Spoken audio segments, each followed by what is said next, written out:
Your indoor cat seems perfectly happy, but do you actually know if they are? Yes, they're safe, fed and cozy. But behind that calm, there's something deeper most people miss.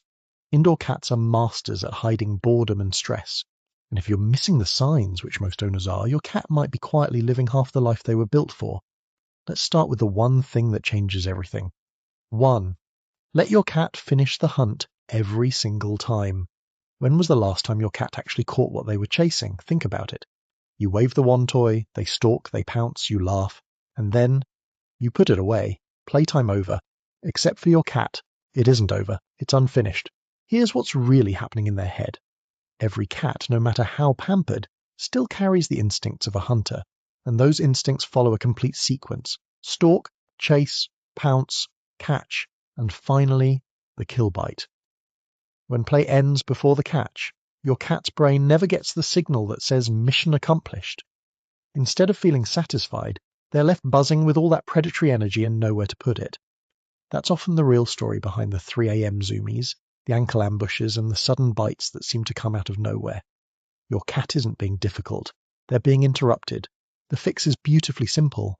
At the end of every play session, let them win. Let them catch the toy, sink their teeth in, kick it with their back legs, and hold it like the mighty hunter they are. Then, if you can, follow it with a small treat or their meal. Hunt, catch, eat. That's the full cycle nature wrote for them, and completing it is one of the most calming things you can give an indoor cat. But here's the part almost nobody talks about. Play is just one piece of something much bigger your cat is missing indoors, something so overlooked that even loving owners take it away every single day without realizing it. That's the last thing we'll cover today, and it might change how you see your cat entirely. 2. Give your cat a home with layers, not just floors. Have you ever felt guilty that your place might be too small for your cat? Here's some news that should lift a weight off your shoulders. Your cat doesn't measure your home the way you do. You see square feet, they see layers. In the wild, cats live in a 3-dimensional world. They climb, they perch, they survey their territory from above. Height isn't a luxury for them, it's security. From up high, a cat can watch everything, feel unreachable, and relax in a way they simply can't on the floor. That's why your cat keeps jumping on the fridge, the bookshelf, the top of the door frame. They're not being naughty, they're claiming the territory your home forgot to offer them. And this is where a small apartment can quietly outperform a big house. A single room with a cat tree, a couple of wall shelves, and a cleared spot on top of a dresser gives your cat more usable territory than an entire empty floor plan. You're not adding furniture, you're adding real estate. Behaviorists often see multi-cat tension ease dramatically once vertical space goes up, because suddenly nobody has to fight over the same level anymore. Every cat gets their own floor of the building. Start simple. One tall, sturdy cat tree near a window, one shelf they can reach in stages, one high spot that's officially theirs, where nobody bothers them, ever. Watch how quickly they take ownership. When your cat starts choosing that perch over hiding under the bed, that's them telling you they finally feel like the landlord instead of the tenant. And hey, if this is opening your eyes to what your indoor cat has been missing, hit like and subscribe so we can get this to every cat owner who thinks a quiet cat is a happy cat. 3. Turn your window into your cat's favourite show. What does your cat do all day while you're gone? For most indoor cats, the honest answer is not much. And here's the thing nobody tells you. Boredom in cats doesn't look like boredom. It looks like sleeping 16 hours, and everyone just calls it normal. Your cat's brain was designed to process a constantly changing world. Movement, sounds, smells drifting by, prey rustling in the grass. Indoors, all of that gets replaced by the same walls, the same furniture, the same view of your living room every single day, but there's one place in your home where the outside world still leaks in, and most owners treat it as an afterthought. The window. A good window setup is genuinely the closest thing to television your cat will ever have. And just like TV, it's all about the programming. A window facing a bare wall or an empty parking lot is a channel with nothing on, but add a bird feeder within view. Even a cheap one suction cupped to the glass or hung from a nearby tree, and you've turned dead air into a nature documentary that updates itself all day long. Birds, squirrels, falling leaves, the neighbour's dog making a fool of himself, that's premium content. Then make the seat worthy of the show. A padded perch at window height, or a cat tree pulled right up to the glass, turns a quick glance into a full viewing session. Put it by the window with the most action, and if you can, the morning sun. Sunbeam plus bird feeder is basically a 5-star resort for a cat. One small warning so the magic doesn't backfire. If a strange outdoor cat starts hanging around your yard, some cats can get territorial and stressed watching them. If you notice growling or tension at the window, deal with the visitor, not the window itself. 4. Wake up the one sense your cat lives through. Quick question. What do you think your cat's strongest sense is? Most people say eyesight, maybe hearing, but your cat experiences the world primarily through their nose.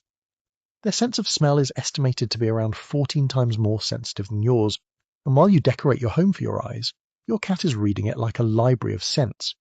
Here's the uncomfortable part. For most indoor cats, that library has about 3 books in it. Think about what an outdoor cat smells in a single day. Other animals, plants, soil, rain, food trails, territory markings, stories layered on top of stories. Now think about your living room. Same couch, same carpet, same candle you bought in October. To your cat's nose, your home is a song stuck on repeat. And a starved nose means a dull day, no matter how many toys are scattered on the floor. The good news? Scent enrichment is the cheapest, laziest form of enrichment that exists, and almost nobody does it. Start with the classics. Catnip, obviously, but don't stop there. Around 1 in 3 cats doesn't respond to catnip at all, and their owners just assume their cat is broken. They're not. Try silver vine, which studies have shown works on most cats that ignore catnip completely. Valerian root and honeysuckle wood are 2 more that can light up a cat who's been immune to everything else. Then go beyond the store-bought stuff. Bring the outside in, a handful of clean leaves in a box, a stick from the yard. Cat-safe herbs like catgrass growing on the windowsill. Even rotating where these smells appear keeps the mystery alive. The trick is rotation, not accumulation. Introduce a scent, let them investigate, then take it away and bring a new one next week. A new smell in an old room is, to your cat, practically a new room. And watch what they do with it. The slow investigation, the open mouth stare, the cheek rubbing to mix your scents together. That's not just play. That's a cat finally getting to use the one sense they were built around. 5. Feed your cat, the way nature designed. Here's a question that sounds silly until you really think about it. When did eating become the easiest thing your cat does all day? In nature, no cat walks up to a bowl. A cat's entire day is organized around hunting, searching, stalking, working for every meal, eating small portions many times a day. Then we brought them inside, put their food in a dish, and deleted the single biggest activity their mind and body were built for. We didn't just make eating easy, we made their main job disappear. That's why the bowl, as innocent as it looks, might be the most underestimated object in your home. When food requires 0 effort, all that seeking energy has nowhere to go. Vets and behaviorists increasingly recommend making cats work for at least part of their food, because food puzzles have been linked to fewer signs of stress and boredom, healthier weight, and even improved litter box habits in some cats. The upgrade is easy and honestly fun to watch. Start with a simple puzzle feeder or make one yourself. A clean plastic bottle with holes cut in it, kibble inside, and let them bat it around the floor. Muffin tins with treats hidden under toys. Food scattered across a snuffle mat instead of piled in a dish. Then take it further. Hide small portions around the house before you leave for work. Now your cat spends the day hunting again, patrolling their territory with a purpose, and every discovery is a little victory. One tip so it works from day 1. Start easy.